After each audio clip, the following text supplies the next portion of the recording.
আমার জন্মস্থান বরিশাল পিরোজপুর। আমার বাবার নাম ছিল ব্যারিস্টার নগেন্দ্রনাথ ব্যানার্জি। আমার বাবার 3 ছেলে 3 মেয়ে।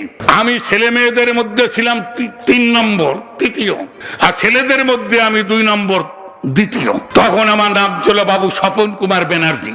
হিন্দু সমাজটাকে রাজা বল্লাল সেন 4টা ভাগ করেছেন, ব্রাহ্মণ, ক্ষত্রিয়, বৈশ্য, শূদ্র। তো ব্রাহ্মণ হল সবচেয়ে উপরে, কুলীন, আভিজাত বংশ। অর্থাৎ হিন্দুদের যত ধর্ম, কর্ম, মর্ম সব ব্রাহ্মণদের হাতে। তার ধর্মের ব্যাপারে, কর্মের ব্যাপারে যা বলবে তাই মেনে নিতে হবে। আর ক্ষত্রিয় হলো তারা যারা দেশ শাসন করে, আর বৈশ্য হলো তারা যারা চাষাবাদ করে, শস্য উৎপাদন করে, আর শূদ্র হইলে তারা যারা বাড়ি বাড়ি মানুষের গোলামি করে। কথাটা বুঝতে পারছেন? 4টা ভাগ করেছে। তো ব্রাহ্মণ চ্যাটার্জি, ব্যানার্জি, ভট্টাচার্য, মুখার্জি এরা হলো ব্রাহ্মণ কুল শিরোমণি। এখন ধর্ম টিকাইয়ে রাখতে হবে, একজন পণ্ডিতের প্রয়োজন। সবাই চিন্তা করলে আমাদের স্বপন কুমারকেই পণ্ডিত বানাবো, এই চিন্তা সেই কাজ। আমাকে কলকাতা নিয়ে গেলেন, তখন আমার বয়স মাত্র 7 থেকে 8 বছর। কলিকাতায় গিয়ে তাল পাতায় লেখাপড়া করি, ওইটাই পাঠশালা, ওইটাই প্রাইমারি। এরপর হাই স্কুল, কলেজ পাশ করে ধর্ম রক্ষার্থে, ধর্মীয় জ্ঞান অর্জনার্থে কলিকাতায় অবস্থিত খর্দাহতে রামকৃষ্ণ সংস্কৃত মিশন এই তোলে আমি লেখাপড়া করি।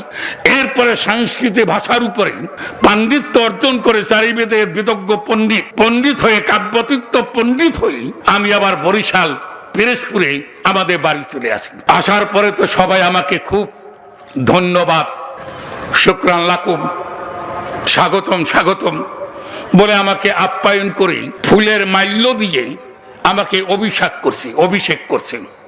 খুব সম্মান, খুব ইজ্জত। আপনাদের যদি একটা ছেলে আলেম হয়, মুফতি মুহাদ্দিস হয়, সমাজে তার খুব কদর না? কি বলেন? যদিও সে আলবদর, কিন্তু সবাই করে তারে কদর।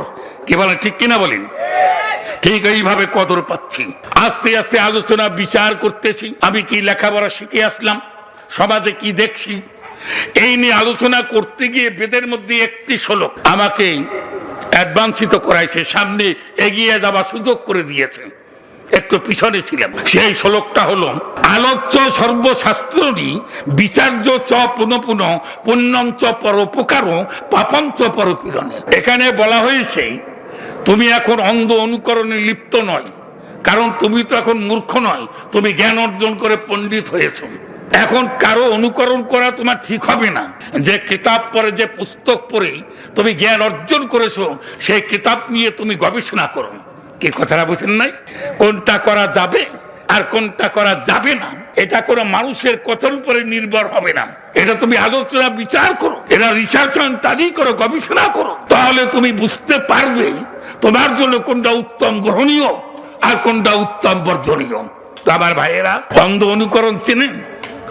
অন্ধ অনুকরণ ইসলামে স্থান নাই। অন্ধ অনুকরণ তাকে বলে, তোমার কানটা চিলে নিয়ে গেছে, আমি কানে হাত না দিয়ে চিলের পিছনে দৌড়াইলাম, এইটা নাম হচ্ছে অন্ধানুকরণ। ধর্মীয় কর্মের ব্যাপারে উপযুক্ত কিতাব থাকা সত্ত্বেও কেউ যদি বলে এইটা না এইটা, এইটা না ওইটা, তাহলে কিতাব দেখে দেখে তার কথা মানতে হবে অথবা মানতে হবে না।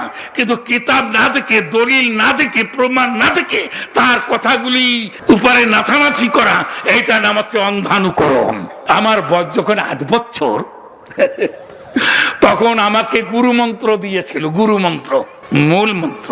সেই মন্ত্র আমাকে যখন ডান কানে দেয়, আমাকে বলছে, হে স্বপন কুমার, এই যে তোমাকে মন্ত্র দিলাম, খবরদার, হুঁশিয়ার, সাবধান, এই মন্ত্র জীবনে কাউকে তুমি বলিও না। এই মন্ত্র যদি প্রকাশ করে দাও, তোমাকে নরকে যেতে হবে, জাহান্নামে যাইতে হবে। আর যদি এই মন্ত্রটা গোপন করে রাখো, তাহলে তুমি স্বর্গে যেতে পারবে, তুমি বেহেশতে যেতে পারবে। আমার বাপ দাদার সুবহানাল্লাহ কোনটা? এখন আমার বাপ দাদারা কি আর, আমার বাপ দাদারা কি আর মিথ্যা বলতে পারি? কোন জায়গায় সুবহানাল্লাহ নাউযুবিল্লাহ কোন লাগে, নিজে নিজে কবেন না, আমি কইয়ে দেবো, এই সময় কবেন।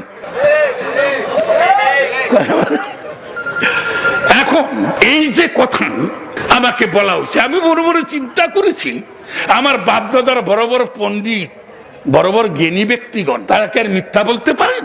না। তাদের কথা শুনেই আমি এতদিন পর্যন্ত এই মন্ত্র গোপন করে রেখেছি। হিন্দু ধর্মগ্রন্থ বেদ, এই বেদ 4 ভাগে ভাগ করা, ঋক, সাম, যজু, অথর্ব। তবে ঋক, সাম, যজু, অথর্ব বেদ প্রথম কার্য সমাপন করে পণ্ডিত হয়েছি, আর পাণ্ডিত্য অর্জন করেছি লাস্টের যে বেদ অথর্ব বেদ। এই অথর্ব বেদের 21 নম্বর শ্লোকে আমি দেখতে পেলাম, এই মন্ত্র যদি গোপন করে রাখো নরক ছাড়া উপায় নাই, জাহান্নাম ছাড়া উপায় নাই। আর এই মন্ত্র যদি প্রকাশ করে দাও তুমি স্বর্গে যেতে পারবে, তুমি বেহেশতে যেতে পারবে। এইবার বলেন আলহামদুলিল্লাহ। কি অসুবিধা হচ্ছে আপনাদের? এইবার আমি দেখলাম যে হাই কি অথর্ব বেদের ভিতরে দেখতে পেলাম যে এই মন্ত্র যদি গোপন করে রাখো হিন্দু মতে নরক, আর ইসলামী মতে হচ্ছে জাহান্নামে যেতে হবে। এই মন্ত্র যদি প্রকাশ করা হয় তাহলে হিন্দু মতে স্বর্গ, ইসলামী মতে কি বেহেশত পাওয়া যাবে। এখন আমি বুঝতে পারলাম, দেখছো কাবার, আমি যদি এই বেদ না পড়তাম, এর মন্ত্র না পাইতাম, হ্যাঁ এই কি লেখা আছে বেদের মধ্যে, আমার বাপ দাদারা কিছু গোপন করে রাখো মঙ্গল হবে, আর বেদ প্রকাশ করে দাও মঙ্গল হবে। এখন আমি বুঝলাম আমার বাপ দাদারা আসলে সবাই মিথ্যাবাদী, আর বেদ হলো সত্যবাদী। সেই মন্ত্র কানে কানে দেওয়া হয়, এই মন্ত্র কানে কানে দেওয়া হয়। আপনি কি জানেন সেই মন্ত্র কি? আপনারা হিন্দু ভাইদেরকে জিজ্ঞাসা করিবেন। আমি যদি মিথ্যা বলি তাহলে বাংলাদেশ সরকারের আইন অনুপাতে ধর্মীয় ব্যাপারে মিথ্যাবাদীর যে সাজা হওয়া দরকার, আমি সেই সাজা গ্রহণ করতে রাজি আছি, এনি টাইম, অলওয়েজ, কোনো অসুবিধার কারণ নাই।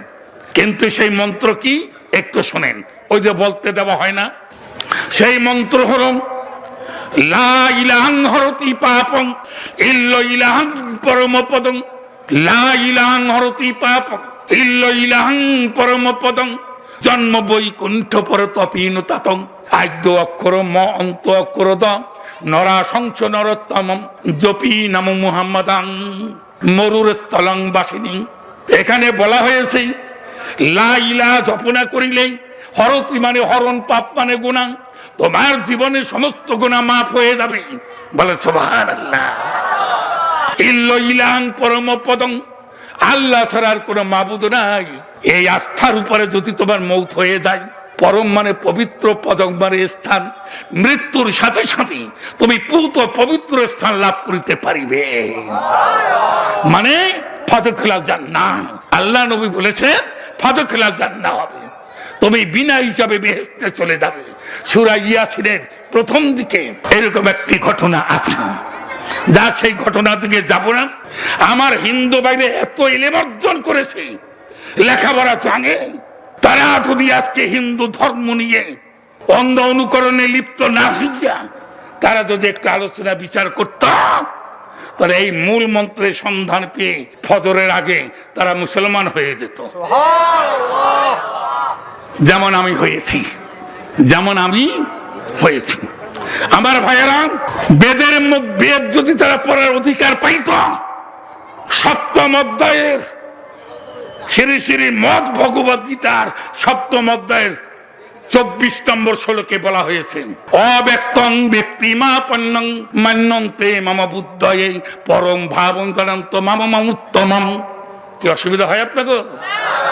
আবার বলি, অব্যক্তং ব্যক্তিমাপন্নং মান্যন্তে মম বুদ্ধয়ে পরম ভাবং জানন্ত মম মমুত্তমম। এখানে হিন্দুর যে ভগবান ঈশ্বর, তিনি বেদের মধ্যে বলতেছেন চিল্লাইয়া, এই পৃথিবীর মানুষ শোনো, কান পেতে শোনো, আমি অব্যক্ত, আমি ব্যক্ত নয়, আমি প্রকাশিত নয়, আমি অব্যক্ত, আমি অব্যয়, আমি অক্ষয়, আমি জন্মরহিত, আমি অরিনল, আমি সর্বে সর্বা। আমার সম্পর্কে এই সত্য তত্ত্ব যারা জানে না ওরা নিরেট মূর্খ, ওদের সাথে ইহ পরকালে আমি স্রষ্টার সাথে কোনো সম্পর্ক থাকবে না। আজকে যদি হিন্দু ভাইরা বেদ পড়ার অধিকার পাইত, এই শ্লোকটায় অর্থ বুঝে তারা মূর্তি পূজা করত না, কারণ যারা মূর্তি পূজা করে তাদের সাথে ইহ পরকালে ভগবানের কোনো সম্পর্ক থাকবে না। এরপরে 25 নম্বর শ্লোকে বলা হয়েছে, পরবর্তী শ্লোকে উক্ত অধ্যায় আরো গুরুতর, না হয়ং প্রকাশ না হয়ং প্রকাশ সর্বোচ্চ যোগমায়া সমাবৃত মুরু হয়ং নাবি জানাতি লোক মামতম ব্যয়। উনি আবার বলছেন, এই পৃথিবীর মানুষ শোনো, এই মূর্খ লোকেরা আমাকে যেভাবে প্রকাশ করে আমি কিন্তু ওইভাবে প্রকাশিত হই না। বলেন সুবহানাল্লাহ। দেখছেন, প্রতিবাদ ভগবানই করছে, আমার উপর রাগ করলে কাজ হতো না। এ তো বেদের লেখা, আমার হইছে দেখা, অনেকদিন পর্যন্ত শেখা। কি বলে, ঠিক কেন বলেন? আমার উপর যদি রাগ করো, রাগ করলে কি হবে? বেদ বন্ধ করে দাও, তাহলে আমি আর কমু না। কি বলে, ঠিক না? আর বেদ যদি চালু থাকে আমি ইনশাল্লাহ কমু, কিলগু থাকায় খামু, দরকার আর নাহি আমু। কি বলেন আমার মামু? এইবার ওই শ্লোকে আরো বলছে সর্বোচ্চ যোগমায়া সমাবৃত। কোরআনের আয়াত হল আলা ইন্নাহু বিকুল্লি শাইইন মুহিত। আমার ওনার চেহারাটা দেখি না, উনি একটু পিছনে পড়ে গেছেন। মাশাআল্লাহ মাশাআল্লাহ। কারণ যদি দেখি মুখ বক্তৃতা লাগে সুখ, কথা তো এইটুক, নাহলে দম আটকাইয়া যায় বুক। কি কথাটা বলছেন না? এইবার সবারে দেখতেছি, আলহামদুলিল্লাহ। আল্লাহ আমাদের কবুল করেন, বলে না? অসুবিধা হয় না তো? এখানে বলছে সর্বোচ্চ যোগমায়া সমাবৃত। সর্বোচ্চ মানে কি? সব জায়গায়। সমাবৃত মানে কি? সব জায়গায় না, সমাবৃত মানে আচ্ছন্ন, ঢেকে রাখা। যোগমায়া, যোগমায়া অর্থ হলো আমার কুদরত। এখানে বলছেন তাদের ভগবান সংস্কৃত শ্লোকে যে এমন কোন জায়গা নাই, এমন কোন জায়গা নাই যেখানে আমি নাই। এই নভমণ্ডলের প্রকাশ্য অপ্রকাশ্য, ভূমণ্ডলের প্রকাশ্য অপ্রকাশ্য সব জায়গায় আমি আছি, কিন্তু আমার কেউ দেখে না। আলা ইন্নাহু বিকুল্লি শাইইন মুহিত ওয়াল্লাহু বিমা তা'মালুনা বাসীর। বলেন সুবহানাল্লাহ।